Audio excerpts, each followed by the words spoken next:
I'm having a hard time finding daylight in the whole field right now.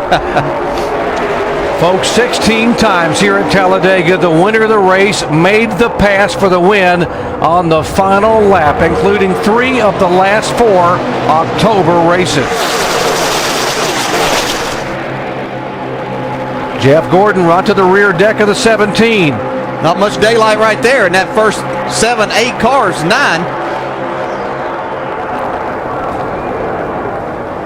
Here comes Casey Kane now with some help from Vickers. Man, I tell you, Casey Kane doing a fantastic job in that car. It's just not up to par, but he's doing a tremendous job driving the wheels off of this thing today.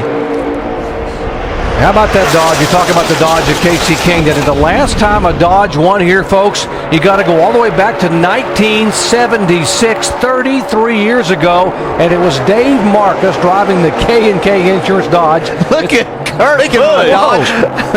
He might have a problem. He may have a problem. It looked like he was trying to make a move, but he's got something wrong. What size? Got a tire problem, sounds like. Well, you saw the 31 go down below the 48 there.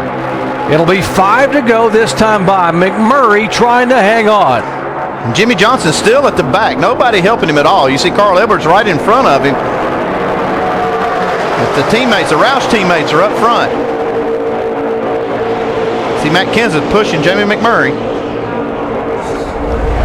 Kenseth won the season-opening Daytona 500, backed it up with a win at California the following week. It has now been 30 races since a Ford has gone to victory lane this year. The other thing these guys are going to have to be careful if somebody runs out of fuel in the middle of this. Man, what a big problem that could create.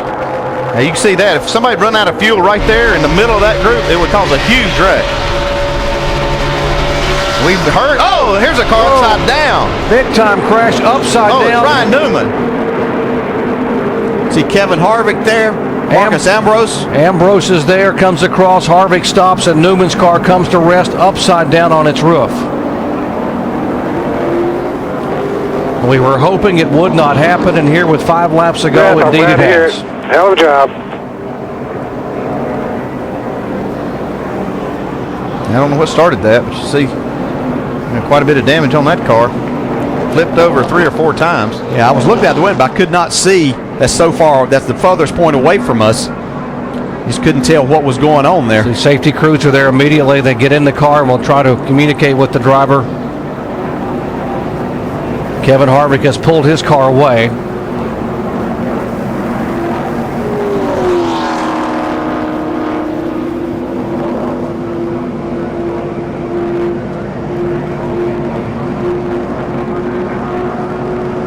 '39 car of Ryan Newman on its nose, on its tail, on its side, flipped over on its roof, and then slid down across the racetrack into the grassy area.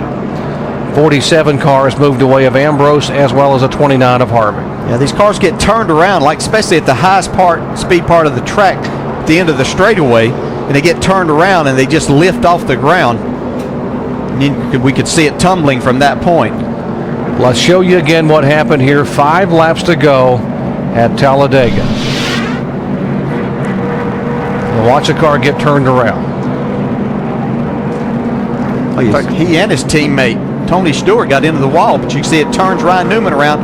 As soon as it does, it's almost like that wing acts as to help to lift the car up. Lands on Kevin Harvick's hood. See Elliott Sadler there involved. Elliott trying to jam the brakes on to keep from hitting the 39 as it was pirouetting up the track. He's able to miss it. Harvick able to get the car woed down as the 39 just comes rolling down on its roof onto the grass and comes over again another 360 before coming to rest on its top.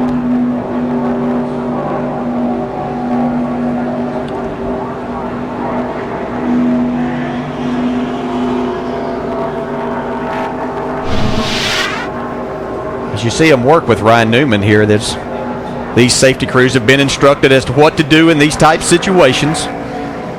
Make sure that they still have the driver's safety in mind. Some of the drivers coming on the pit road there, the 48 is in. Some of these guys that were close on fuel. There's the 09 of Keselowski going by. Carl Edwards in.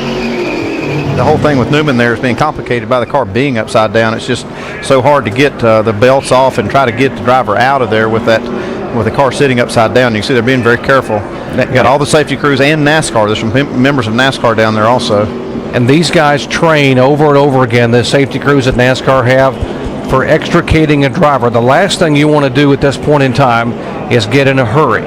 You want to take your time and care about the driver as the driver gets and sometimes the driver gets unhooked inside, and you don't want the driver to fall. Those belts are holding him in position. Yeah, you don't want to unhook those belts too soon as you're upside down. And probably, if Ryan is probably okay and tell him, hey, turn this car over and then I can get out of here, because with it down like that, it makes it very difficult as a driver to get yourself out of that situation. So hopefully that's the case here, that Ryan is okay. He's telling him, hey, turn this over and we'll get out of here.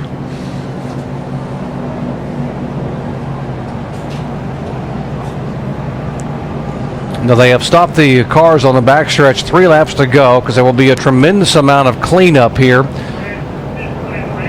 There are the cars lined up on the back straightaway, and there was debris all over the racetrack. 29 car of Harvick has been on and off pit road a couple times trying to get some of the damage beaten out. It's hard to tell exactly what. Those guys were in the outside lane, and it was Harvick and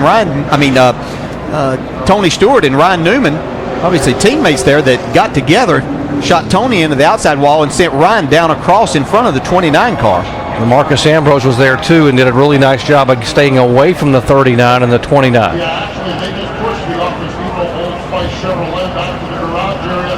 But Stewart might have made some contact with the outside wall. Like probably a situation as they got to the end of the straightaway, they had a big draft going, and somebody had to check up, and then that creates a situation of getting run into a little bit too hard, and it turns the car. Again, the wings and the aerodynamics of these cars. Are you okay, buddy? Yeah.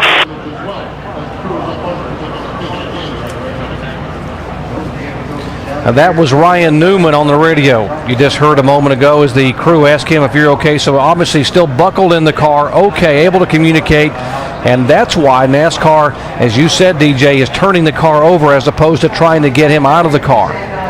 If he were seriously injured, they would have tried to get him out quickly and get him away.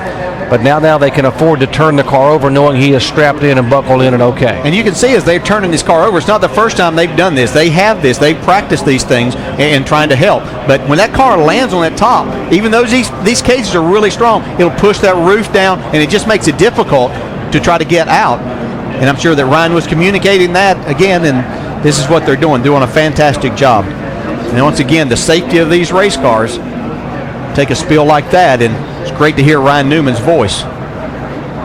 Backwards, on its nose, on its side, on its top, over 360, down across the racetrack, on its top, onto the grass, and now being gingerly turned back over onto its wheels.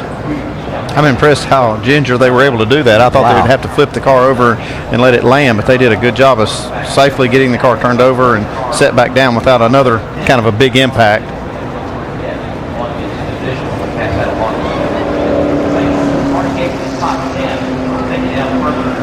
Now they typically will talk to the driver, communicate. The paramedic there will talk to the driver, communicate, ask some verbal questions before they will loosen the belts, before they will get in and try to get him out of the car.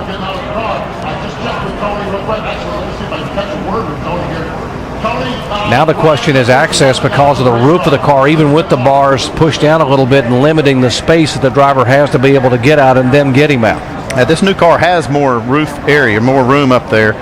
It's got quite a few inches there over the car that we used to run, so that's a benefit. But it does get he was on that roof a long time, and it landed on its roof, so it probably knocked that thing down. So they're going to try to cut it. They're going to try to cut access there, and this is for two reasons. Obviously, the limited access and having it bent down, but typically the protocol is you want to be able to get the driver to come straight up out of a car.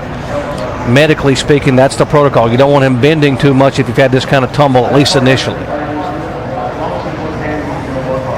Indeed, that's good news from Tony Gibson. Ryan Newman is all right. We just joined our coverage. This is Ryan Newman, whose car somersaulted with 5 laps to go. The crew has radioed Ryan. He has said he is okay in the car. He is still in this car, buckled in, and we have the field stopped on the backstretch here at Talladega under a red flag with just 3 laps remaining. They've got a hydraulic device out there. They're going to cut the roll bars and cut this roof where they can get some really good access to Ryan.